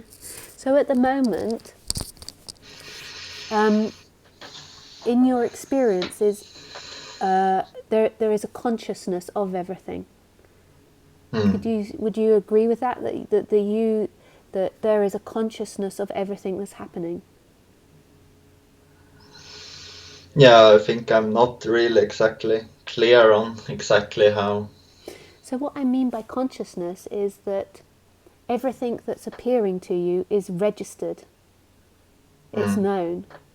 So right now, the computer, there is a knowing that the computer exists. There is a knowing that the wall exists. Like there's a consciousness of it. There's a knowing that the sound of my voice exists. And that's always present, that consciousness. There's always a consciousness of your thoughts and of everything that's happening.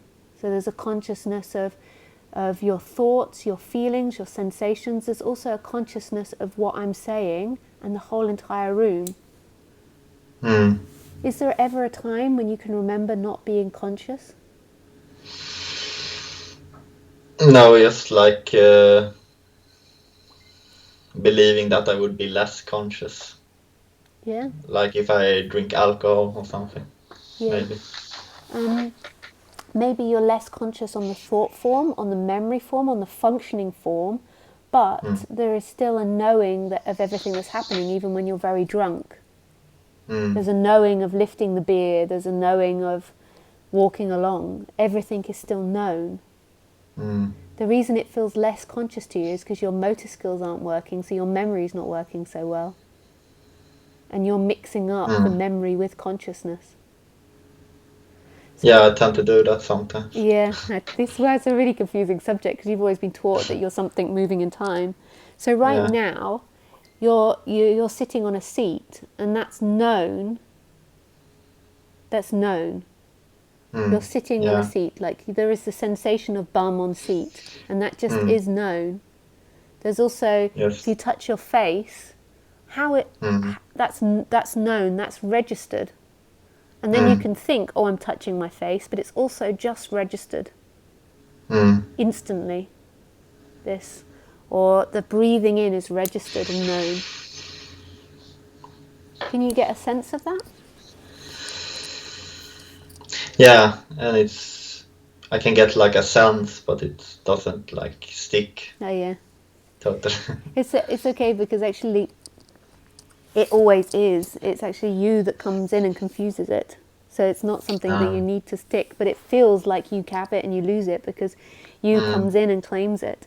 So right now, would you say that my voice is appearing in consciousness? Is my voice appearing in your consciousness? Let's put it like that. Yeah, it's the same there. Like it's like both yes and no. When something comes in and say that takes claim of it, and also like something registers that it is in consciousness. Yeah. But it's more like registering. It is like in consciousness. Yeah. And what about your wall now and the computer? Is that appearing in consciousness?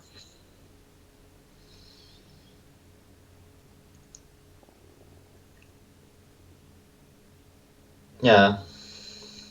And It kind of moves into the heart when it feels like it moves into the heart when I recognize that yeah, more and more. yeah. And so are your feelings appearing in consciousness? Yeah, now I feel Yeah. that it is. And this is actually who you are, is consciousness. And consciousness isn't separate from all things. And that's the higher guidance that you asked about. That. And it's right here and it's immediate and it's non-separation. And if you do something like you feel like maybe I should or shouldn't have done that, it's always that you do it right if you do it like when it appears in consciousness. Yeah. You And the other ones, like, what when you happens say what happens is that when you act out of yourself, you're always acting with the idea of doership, so you always have the sense that you've done it wrong or right. But when you see that there is no individual entity acting, then it's all seen coming from a huge, vast emptiness that's non-controllable. It's total love. yeah, I can feel that. Yeah. Nice.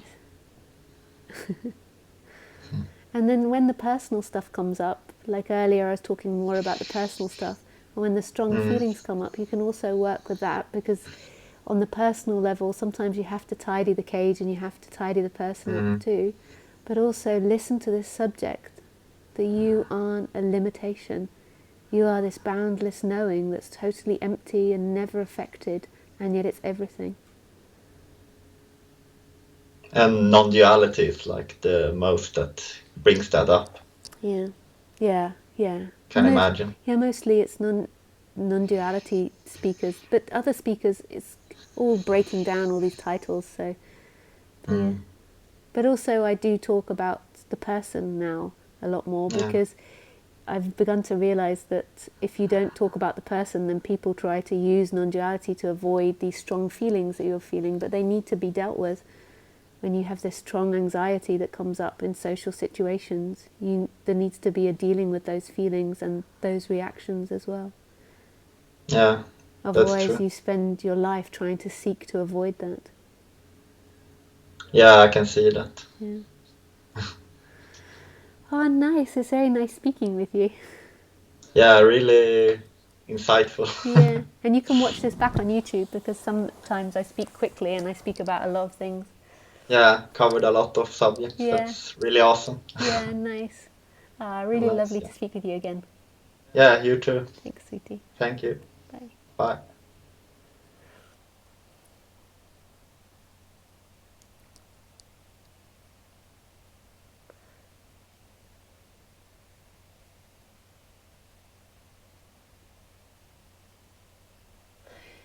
Sure, Paul. I just have to go to the toilet.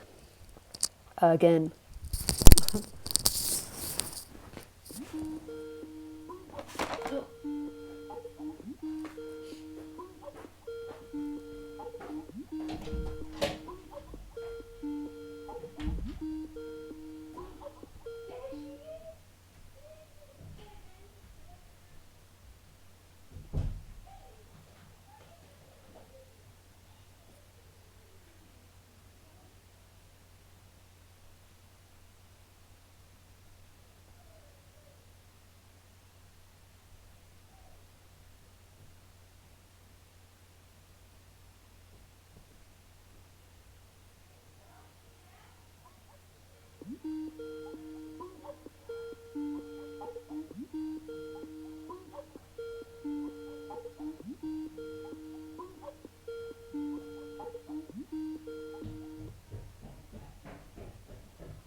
Oh no. Come on then. Come on. Yeah, oh, careful, careful. Careful of my computers. Come on then. Come on then. Hooky, tucky, tucky. Hooky, tucky, tucky. Ooh. Ooh, you smell good, sweetie. Yeah, you do. Liking no control, just happening. God is in control, not me. Can you speak more about that? Sure. So when it really becomes seen that who you are is this stillness, which everything is appearing from, when that really becomes seen,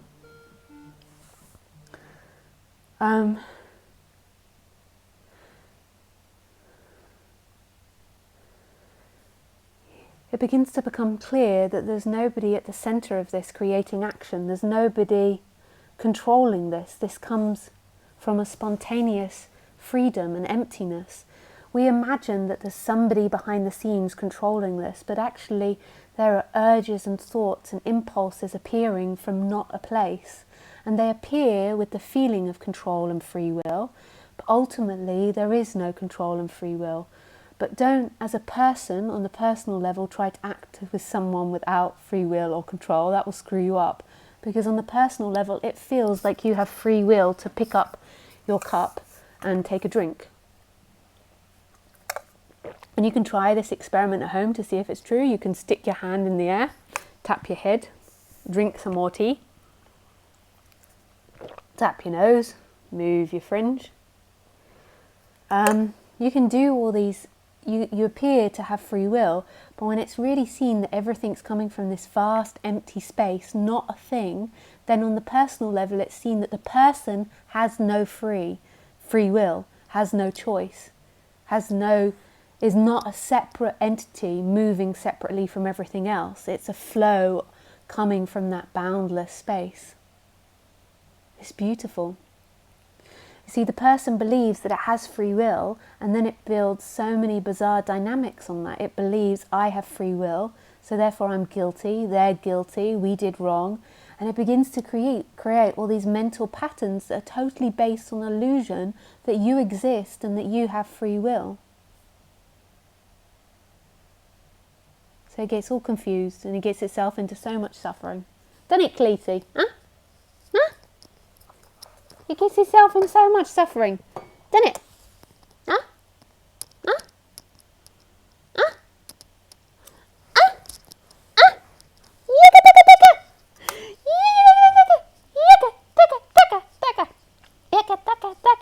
Sorry, I know it's so gross seeing someone baby talk to their dog. My apologies. Sorry, I don't mean to be hanging up on anyone. I just have to because my iPad is sat beside me and I still haven't done it into the settings and turned the ringing off. But I'm just working through them, all the questions, just in the order they came. So I don't mean to be rude if I'm not answering your question or hanging up on you. Hello, lovely one. This is 19 seconds of you. The question is about it. Okay. I think you guys can all hear as well. And it's a mentality that people that tend to be attracted to the sort of non-duality I speak, they like the way I speak, not because of the love that they're hearing, but because they're attracted to the negative side of it, that it's hopeless, I can't do anything, I'm stuck in this. But listen to me beyond the words and you'll hear the love. Okay, so the question is on that. Of course I hear the love, and that is why I listen to you. Otherwise, why would I listen to the bollocks of this crazy girl? Otherwise, why would I try to communicate with you using my shameful language skills in English? It is because I would like to understand what the source of the love and care in your voice is. I think your voice and words make you an angel, and I just believe in this one and only angel. And that incredibly lovely voice of that even more lovely angel says that I have to accept this totally, this life, this creation, this God. What if half part of the beauty and half part of the fucking beast? this God, what plays nice with someone and tortures others to death. If you would say that I have to go to the mountains for 5 years, I would consider that. If you say that I have to work for others in the rest of my life, I would consider that. But if you want to consider not doing anything, just accepting this God totally and unconditionally, then I would say the most lovely creature on earth, that sweetie, you lost your bloody mind. Why am I wrong? Be happy how much you want, but your God hates us all.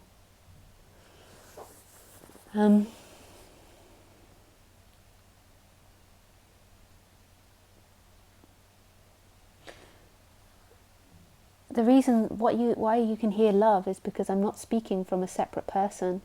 But if I were to upset you or hurt you, or be angry with you and shout at you, you'd more than likely interpret it as somebody that's identified not speaking as love. So be aware that your mind is also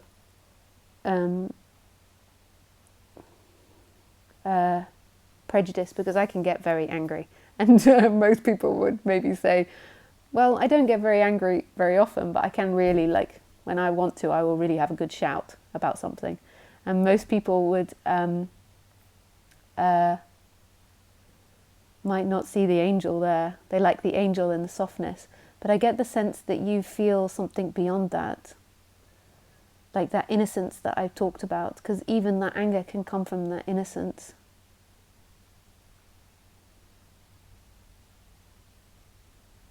And sometimes you really need to get angry with humans because they can be fucking assholes.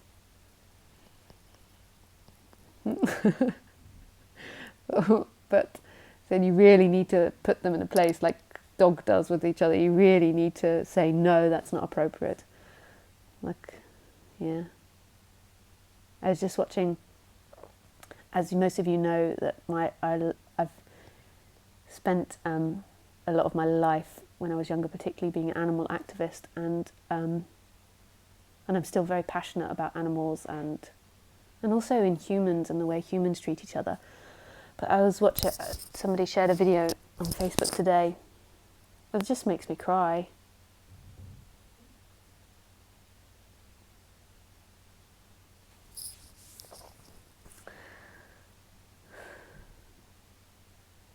In Spain, they use old horses that have worked their whole life in bullfights. So they use this horse, I think, as like something to get the bull annoyed, and then the bull charges and kills it over time. And the humans don't want to hear the horse screaming, so they, even before they do this, they take out the voice box of the horse.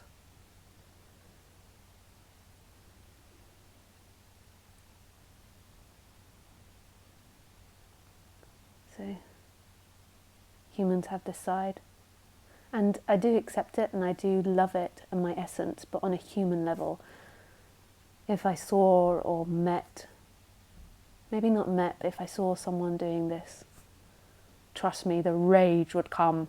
You would suddenly see, you know, those monsters that you get in Tibetan, the gargoyles, I don't know what they're called in Tibetan, a lot of Tibetan paintings are like, ah, or the Kylie figure. Ah! It's so terrible. It's so terrible. And that action of what they're doing with the horses, that comes completely from somebody being cut off from life. They just live in a mental reality and they're totally cut off from life. And therefore they don't feel their feelings, because if they felt their feelings would not allow them to do that. So don't ever think that the one I'm talking about leads to passivity. It leads to passivity in the sense that you move back, the looker moves back to that stillness and that love beyond the opposites. But in the world, it doesn't make the human passive. The human has to argue with other humans and has to stand up for itself and stand up for other people, and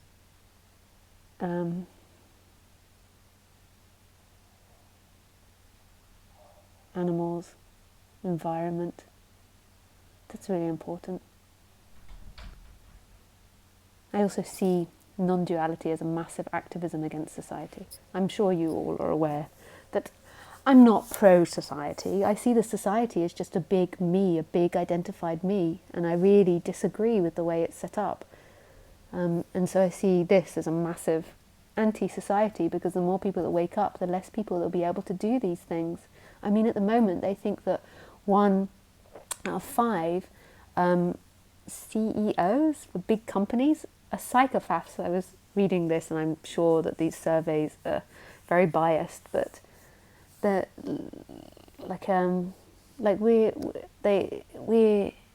our politicians and our leaders, they have to be dead to be able to do what they do, cut off from their feelings to be able to do what they do. So anyway, back on to getting off my rant about society. So spreading non-duality is a massive political activism against society.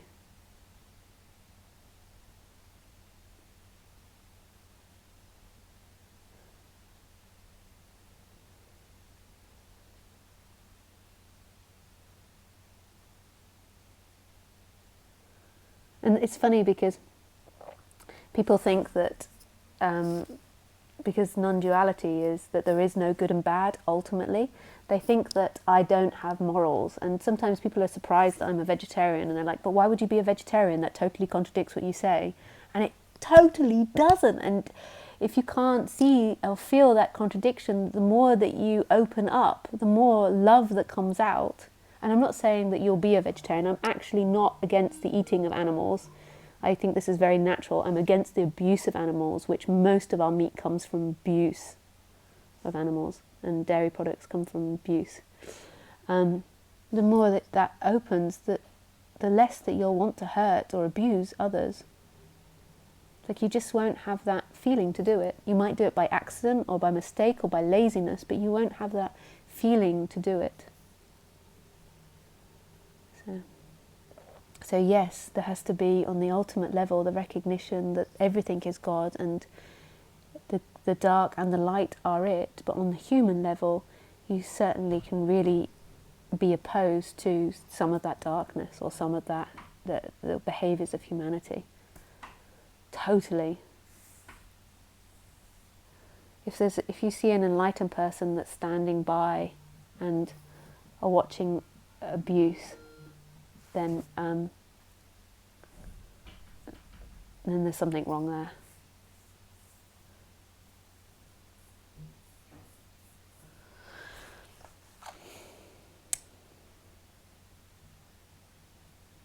Hey, Alango. Do you know? I just had one. Alango's asking me if I need a health check. I just had one.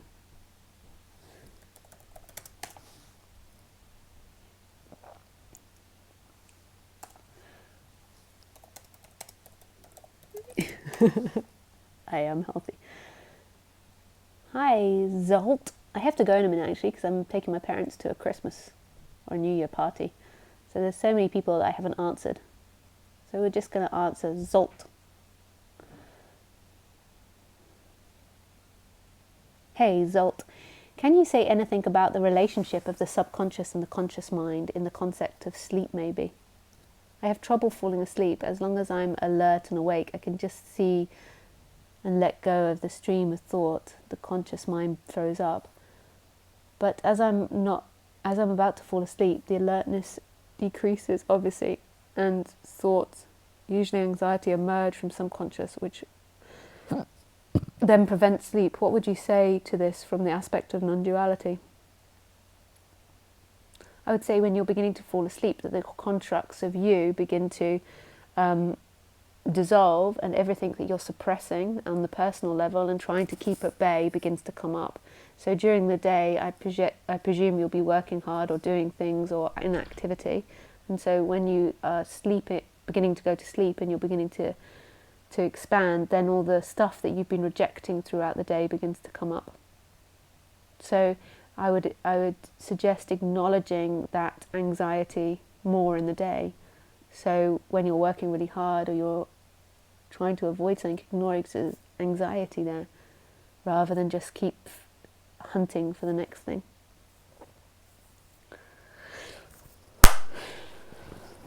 Okay guys, I have to go now. I have to take my parents to their party. But I would just say hello to everyone, and I'm sorry that I didn't get to speak to you all. So, hey Beth, hey Christian, Westworld is free here. Yeah. I love it when you say it's so exciting. I get excited too. I feel the jolt of energy then. A childlike joy of directed energy, undirected. It's so exciting.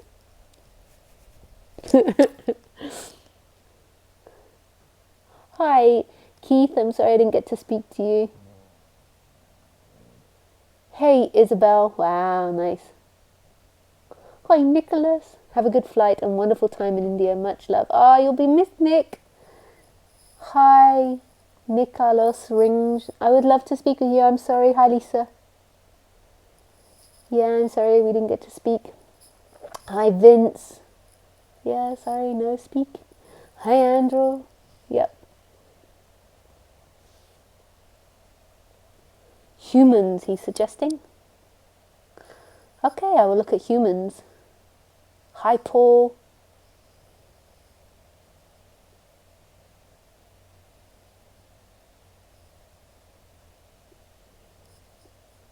Hi, Elaine. Sorry we didn't get to speak. Hi, Yo-ish Aria. Hi, Lisa. Two of us here to speak with you.